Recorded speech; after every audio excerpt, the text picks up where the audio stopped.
প্রিয় বন্ধুরা, আমরা বলছিলাম আসলে গত রাতে আমরা একটা বিষয় আপনাদেরকে জানিয়েছিলাম যে সন্দীপের কুমিল্লা থেকে আসা একজন অন্তঃসত্ত্বা মহিলা, যেটি হচ্ছে রেহানা বেগম।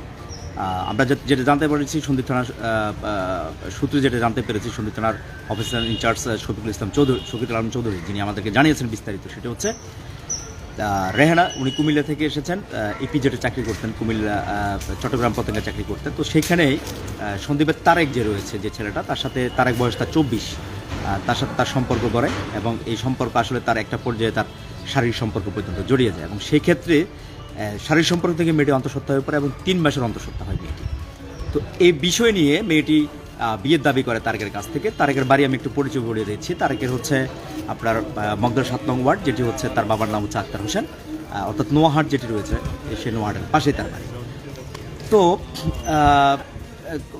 বিয়ের দাবি নিয়ে রেহানা যখন অন্তঃসত্ত্বা হয়ে পড়ে তখন সেই সন্দীপে এসে এক পর্যায়ে সে গ্রাম্য মাতবরের মাধ্যমে, সেই দায়িত্বশীলদের মাধ্যমে সে বিয়ের দাবি করে এবং সেক্ষেত্রে একটা পর্যায়ে রেহানা সন্দীপ থেকে চলে যায় এবং পরবর্তীতে আবার রেহানা আসে গতকাল, এবং আসার পরে সে বিয়ের দাবিতে অনড় থাকে এবং সাথে সে কিন্তু আসার সময় তার সাথে কিন্তু বিষের কৌটা যেটি রয়েছে সেই কৌটা নিয়ে আসে এবং যখনই সে তারেকের বাড়ি থেকে প্রত্যাখ্যিত হয় এবং পরবর্তীতে সে তার ওই বিষের কৌটা থেকে সে বিষ খেয়ে সে মৃত্যুবরণ করে এবং তাকে আমাদের যেটি সন্দীপ উপজেলা স্বাস্থ্য কমপ্লেক্স রয়েছে সেই সন্দীপ উপজেলা স্বাস্থ্য কমপ্লেক্সে নিয়ে যায়।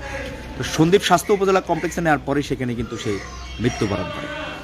আমরা সন্দীপ থানা সূত্রে আরও জানতে পারি যে তাদের যে দুজন আসামি অলরেডি ধৃত হয়েছেন, তাদের এক নম্বর হচ্ছে তারেক এবং তার বাবা হচ্ছেন আক্তার হোসেন, দুজন ধৃত হয়েছে এবং তাদের বিরুদ্ধে আত্মহত্যার প্ররোচনা যেটি রয়েছে এবং সর্বোচ্চ সেই ধারায় কিন্তু তাদের বিরুদ্ধে মামলা নেওয়া হয়েছে।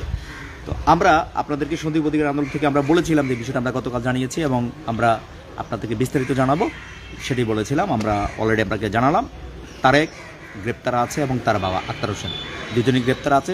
সন্দীপ থানা এজাহার হচ্ছে।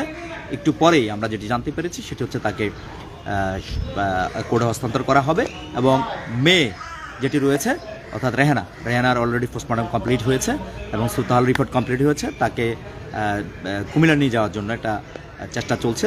তবে একটি কথা আমাকে বলে দিচ্ছি, সেটি হচ্ছে তার পরিবার অত্যন্ত দরিদ্র পরিবার বলেই তাকে কিন্তু এখান থেকে নিয়ে যাওয়ার জন্য যে সামর্থ্যটুকু সেটি কিন্তু তারা নিতে পারছে না এবং সেক্ষেত্রেও সহযোগিতা করবেন সন্দীপ উপজেলা নির্বাহী কর্মকর্তা এবং সন্দীপ থানার ওসি দুজনে একমত হয়েছেন। তারা সহযোগিতা করে তার বাড়িতে নেওয়ার জন্য একটা ব্যবস্থা করবে।